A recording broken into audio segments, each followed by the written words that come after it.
My first guest today has set quite a high standard when it comes to visiting Australia. He has visited Australia not once, not twice, but in total 7 times over the space of 5 years that I've known him since 2015. He's appeared in my most recent video talking about mental health. His plans to study at the university in Australia has been put on hold due to COVID, and he will start 2021 in his new role as a HR advisor at a global insurance company. Coming to you from Winterthur in Switzerland, would you please welcome my friend Marvin. Marvin, thank you for your time. Thank you so much for having me, Shane. No worries. So I've known you since 2015, and I really want to sort of get a grasp because you, of all the students that I've met, you have been to Australia 7 times. What sort of goes through your process about coming to Australia 7 times? Like, what's sort of the thought process behind that? Australia has always fascinated me.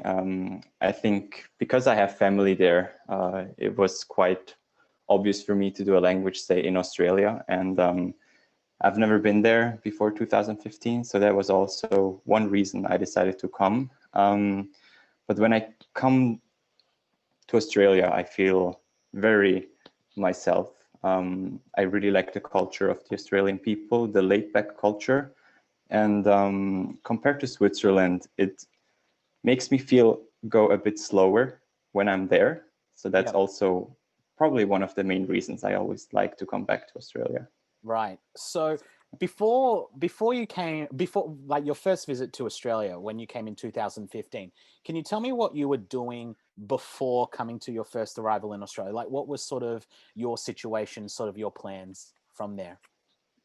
Yes, of course. I was doing an apprenticeship at the global bank here in Switzerland, and also was working after apprenticeship at the bank. And I just wanted to, get out of the working situation. So I looked for a way out that also benefits my career in a way, and therefore decided to do the Cambridge Advanced course abroad. And I've never been abroad for such a long period of time. So I think that would be a great opportunity to take on, to not only develop my English skills, but also my character, my mindset. Right. So tell me about that very first trip that you did in 2015 to Australia. What was going through your thoughts, sort of from the minute that you arrived there and everything that was going on? Just give me sort of like a quick snapshot of what that feeling was like as a student coming to a country, traveling a 20-hour flight pretty much from Zurich all the way to the Gold Coast. Give me sort of your thought process in that very first trip. Oh my God, I remember it quite clearly to this date. For those who know me, I love to travel. So also from a very young age, I've been to the US by myself at the age of 14. Yeah, but when I came to Australia, it was totally new because it seems like it's on another planet, to be honest. Yeah. But I remember arriving in Australia at 6 a.m. in the morning, all by myself. Had a scheduled pickup time, but no one was there to pick me up. So of course I was a bit afraid, but in the end, the nervousness calmed, and I got to know so many nice people speaking my own language, Swiss German. So that helped clearly a bit. But I knew it wasn't my goal to stick around with those people, and just to get as many connections and friends as possible from all over the world. And I think that's something that has benefited me to this date, to keep those contacts from all over the world. Yeah. I do want to point out a couple of those visits. In particular, the visit that you mentioned, I think it was the 4th or the 5th visit in 2017. You were here for my 30th birthday in June. And I think you probably labeled that as probably one of your, I think in our discussions, the one that was most memorable for you. Can you please tell me, of all those trips, why did that one stood out for you the most? Well, I have to say, I set my goal to be there on your 30th birthday. That goal I set to myself, and I made it happen. And let's say like this, my friend Joel, he also came to Australia, and I really loved him coming there in my like familiar environment and just to show him around. And then of course with you, my good friend from Australia, it was really perfect. And Jonas as well. I think the group chemistry was just perfect on that trip. Yeah. Okay. And was there anything that really stood out for you? Like, was there something that really was the sort of thing, other than my birthday, was there just that Yeah. one thing that you can remember from that weekend, of all that, for that time that you were there when the four of us were together? Of course, the Byron Bay weekend. I think that's Yeah. I haven't done that when I was there during my language stay, but after that, on that weekend that we went to Byron Bay, I really loved it. I'm still looking to at those pictures Yeah. to date, and I think that's quite memorable Yeah. memorable Nice. experience. Yeah. Nice. Nice. All right, let me get to your most recent trip, your seventh trip, which is actually one of the most interesting things. And so, just for the viewers that are actually watching this, so when last time you came to Australia was November of 2019. You decided to take a flight from Zurich to Sydney, which I flew down, and it turns out you stayed there for a total of 48 hours. So, which meant that you would have had to arrive in Australia on the Friday and left on the Sunday. Could you tell me the thought process of you wanting to fly from Switzerland all the way to Australia for just 48 hours and then just to fly back that weekend?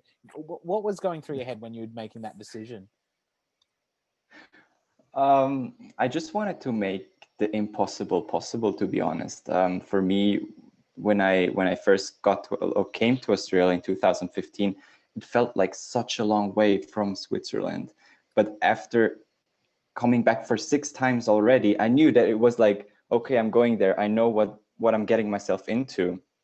But after that, the seventh time, I really wanted to come and prove to myself that it's possible to come and see you and this whole circle there in Australia just for such a short time. And for those who know me, travels like these things are a big thing in my life. It's really important to me. And but nobody talks about like me sitting in economy for for I don't know, like 20 hours Right.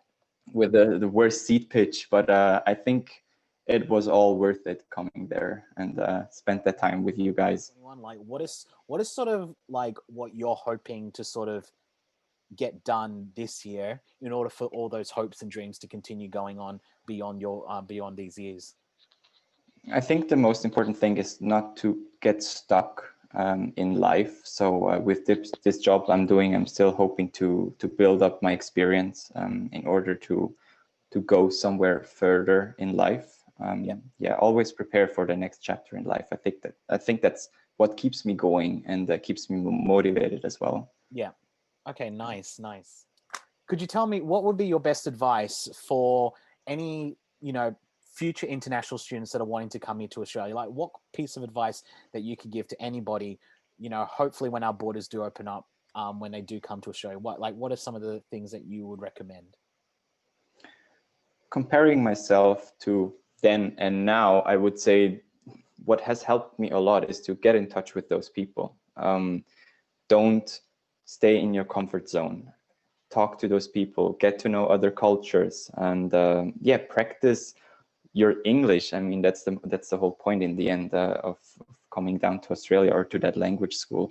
But yeah, I think I can point out again that those friendships from that year that I made are still active in this year, and I think that's something that nobody can take away from me, and I'm really proud of that.